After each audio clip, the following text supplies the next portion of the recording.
Hello. तो चलिए स्वागत करते हैं एक बार फिर से आप सभी लोगों का आपके अपने इस राजन क्लासेस चैनल पे। तो आज के इस वीडियो में हम आपको बताने वाले हैं विद्युत जनित्र अथवा डायनमो। ठीक है, ये कक्षा 12 के फिजिक्स का सबसे इंपॉर्टेंट टॉपिक है जो कि बोर्ड एग्जाम में हमेशा यानी कि अक्सर टॉपिक पूछा जाता है। ठीक है, ट्रांसफार्मर या फिर जनित्र ये दोनों टॉपिक हमेशा पूछा जाता है। ठीक है, तो ट्रांसफार्मर का वीडियो तो हमने अपलोड कर दिया है, अगर आप लोगों ने नहीं देखा है तो उसको देख लीजिएगा। उसका लिंक आपको इस वीडियो के डिस्क्रिप्शन बॉक्स में मिल जाएगा, वहां से आप अपने ट्रांसफार्मर के डाउट को क्लियर कर सकते हैं। तो आज की इस वीडियो में हम आपको जनित्र बताने वाले हैं, विद्युत जनित्र या फिर उसको कहते हैं डायनमो। ठीक है, अब इस डायनमो को डायनो मत कह दीजिएगा ना, क्योंकि बहुत लोग डायनो भी कह देते हैं। तो डायनो मतलब लड़कियों को डायनो बोलते हैं यहाँ पे ना। तो चलिए हम लोग शुरू करते हैं, ज्यादा बात नहीं कर रहे हैं। तो सबसे इंपॉर्टेंट टॉपिक पहले आप हेडिंग डालिएगा, विद्युत जनित्र अथवा डायनमो। ठीक, डाल लीजिए फटाफट, समझिएगा। विद्युत जनित्र अथवा डायनमो का हेडिंग डाल लिया होगा आपने। तो इसको बोलते हैं इलेक्ट्रिक जनरेटर और डायनमो। इलेक्ट्रिक जनरेटर, जनरेटर का नाम सुना है आप लोगों ने, शादी विवाह में देखा होगा आपने, जनरेटर वगैरह चलता है ना, समझ में आ रही बात। तो जनरेटर आपने तो देखा ही होगा, जनरेटर मतलब जनरेट करता है क्या, एनर्जी। कौन सी एनर्जी, विद्युत एनर्जी। तो उसको बोलते हैं हम विद्युत जनित्र। राइट, कोई भी डाउट होगा बताइएगा, एकदम एक एक शब्द में घुस के इसको क्लियर करेंगे। तो ठीक है, जनरेटर मतलब जनरेट करना, क्या जनरेट करना, इलेक्ट्रिसिटी यानी विद्युत। तो विद्युत को जनरेट करने वाला विद्युत जनित्र कहलाता है। ठीक है, आइए समझते हैं डायनमो। वह यानी कि डायनमो वह यंत्र है, यानी कि एक तरह का यंत्र है। कैसा यंत्र है, जो यांत्रिक ऊर्जा को विद्युत ऊर्जा में बदल देता है। समझ में आ रही बात। तो आपने देखा होगा शादी विवाह में अगर लाइट वगैरह कट जाती है तो जो जनरेटर होता है उसमें थोड़ा सा डीजल डालते हैं, उसको चलाते हैं तो वो विद्युत ऊर्जा उत्पन्न करता है कि नहीं करता है, जिससे बल्ब वगैरह चलने लगता है। ठीक है, डीजे वगैरह बजने लगता है, जितने भी डेकोरेशन है सब कुछ एकदम चमचमाने लगता है। तो किसकी वजह से होता है, अगर लाइट नहीं है तो किसकी वजह से होता है, जनरेटर की वजह से होता है। उसको हम बोलते हैं विद्युत जनित्र, जो हमारा विद्युत उत्पन्न करने वाला यानी विद्युत जनरेट करने वाला जो यंत्र होता है उसी को हम डायनमो या फिर विद्युत जनित्र कहते हैं। आइए आगे समझते हैं और ज्यादा बेसिक से। तो ये बदल देता है। ठीक है, विद्युत जनित्र डायनमो कहलाता है। सिंपल सी बात है, यह विद्युत चुंबकीय प्रेरण के सिद्धांत पर आधारित है। किसके सिद्धांत पे आधारित है, कि कभी कभी बोल देता है ना कि डायनमो किसके सिद्धांत पे, किस सिद्धांत पे कार्य करता है, या फिर जनित्र विद्युत जनित्र किस सिद्धांत पर कार्य करता है। तो ये आपको पता होना बहुत ही जरूरी है।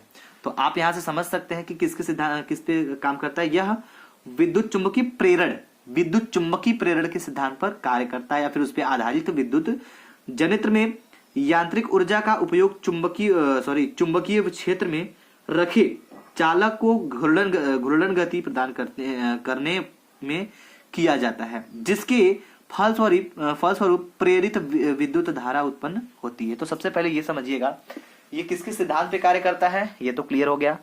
और इसका जो मेन पॉइंट है, सिद्धांत किसके सिद्धांत पे कार्य करता है। और बात करें तो जनरेटर दो प्रकार का होता है, जैसे ट्रांसफार्मर दो प्रकार का हमने आपको बताया था, अपचाई और उच्चाई, वैसे यहां पे समझिएगा विद्युत जनित्र दो प्रकार के होते हैं। कौन कौन से होते हैं, बात ये आती है। तो चलिए समझ लेते हैं ये दो प्रकार का कौन कौन सा होता है। तो विद्युत जनित्र दो प्रकार का होता है। पहला होता है प्रत्यावर्ती धारा जनित्र, जिसको बोलते हैं अल्टरनेटिंग करंट, एसी।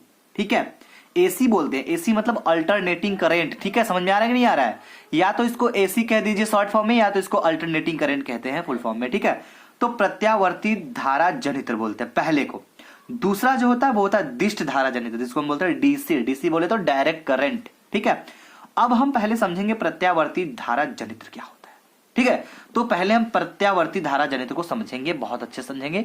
और ये जो लिखा गया है ना, इसको रटने की जरूरत नहीं है, हम एक बार पहले ही बता दे रहे हैं, इसको रटने की जरूरत नहीं है। रिवीजन के तौर पे अगर आप लिखना चाहें तो लिख लीजिएगा, और हम इसको इतना बेहतरीन तरीके से आपको एक्सप्लेन कर देंगे कि आपको ये रटने की जरूरत नहीं पड़ेगी। चलो ध्यान दीजिएगा।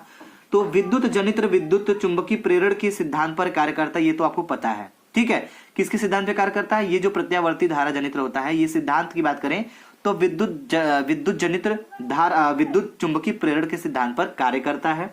जब किसी चालक से बद्ध चुंबकीय फ्लक्स में परिवर्तन होता है तो उसमें विद्युत वाहक बल उत्पन्न हो जाता है, जिसे प्रेरित विद्युत वाहक बल कहते हैं। यदि परिपथ बंद हो तो उसमें विद्युत धारा का प्रवाह होने लगती है, जिसे प्रेरित विद्युत धारा कहते हैं। क्या कहते हैं, प्रेरित विद्युत धारा। तो प्रेरित विद्युत वाहक बल के कारण अगर कोई धारा प्रवाहित होने लग रही है उसमें कुंडली में, तो उसको हम बोलेंगे प्रेरित विद्युत वाहक, सॉरी प्रेरित विद्युत धारा। ठीक, तो ये हो गया सिद्धांत की बात कर ली हमने। अब इसके थोड़ा और बेसिक में चलते हैं। अब जरा इसके स्ट्रक्चर की बात कर लेते हैं। स्ट्रक्चर मतलब संरचना की बात करेंगे। तो चलो संरचना समझ लेते हैं। संरचना होता क्या है? तो प्रत्यावर्ती धारा जनित्र के निम्नलिखित प्रमुख भाग होते हैं। वो कौन कौन से होते हैं? आप इसका फिगर अपने बुक से देख लीजिएगा, और हम आपको थोड़ा सा, तो ज्यादा तो नहीं लेकिन थोड़ा सा जरूर दिखाना चाहेंगे यहाँ पे। तो यहाँ बोला जा रहा है, क्या बोला जा रहा है कि यह एक अति शक्तिशाली चुंबक होता है जिससे ध्रुवों के बीच एक कुंडली की चुंबकीय क्षेत्र की दिशा के लंबवत अक्ष परितः तेजी से घुमाया जाता है। तो ये देखिए कुछ फिगर इस प्रकार का है ये। ठीक है, चलिए, तो उम्मीद करेंगे आपको समझ में आ गया होगा। और ये जो क्वेश्चन था बहुत इंपॉर्टेंट क्वेश्चन था। अगर ये छोटा सा वीडियो अगर 5 नंबर के क्वेश्चन को आपको क्लियर कर देता है तो ये वीडियो तो छोटा हो सकता है लेकिन क्वेश्चन बहुत बड़ा हो सकता है। ठीक है जी, चलिए, तो बाकी सभी लोगों को शेयर कर दीजिएगा।